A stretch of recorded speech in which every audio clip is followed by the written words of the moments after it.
Addiction becomes normal. On the late modern American subject. By Jaeyoon Park. Published by the University of Chicago Press. Introduction. This book is about the normalization of addiction in the late modern United States. Over the last 40 years, a variety of developments in American science, politics, and culture have reimagined addiction separately, yet in a common way. Increasingly, addiction is understood, no longer as an aberration of human experience, but as deeply normal, in a precise sense. Of course, it remains clear that addiction is not a modal condition, even as it is painfully common among Americans. It remains clear as well that addiction is very rarely an easily lived state. More often it entails deep devastation, sometimes even death. And yet today, leading voices across fields including medical science, public health, addiction treatment, and criminal justice insist that addiction is normal in the sense that, in its essence, addiction resembles our most ordinary attachments. They insist that a potential for addiction, or even a drive to addiction, is latent in all of us.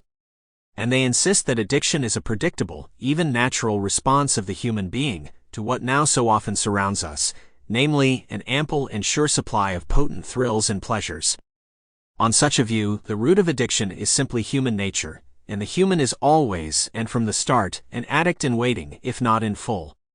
This book neither endorses nor refuses the view that addiction is normal, in these exact senses. Rather, it asks, where and how has this view taken hold in our society? And what are the consequences of its rise for the way we imagine ourselves, what we are, how we live, and whether and how we can control our lives and ourselves?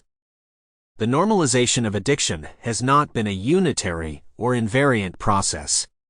I use the term normalization to designate a type of change that we can observe in a diversity of processes that have unfolded over the last 40 years. Every case of normalization involves the production, or the mainstreaming, of a basic theory or figure of addiction that constructs it as analogous to and continuous with normal experience within a given intellectual or professional domain. But this generic type of change has occurred differently in different domains. In medical science, it has occurred through the consolidation of the neurobehavioral figure of addiction as the dominant paradigm for scholarly research. In clinical practice, it has occurred through the establishment of the dependent syndrome model of addiction as the leading framework for diagnosis. In criminal justice, it has occurred through the invention of a new judicial instrument that identifies and treats addiction with.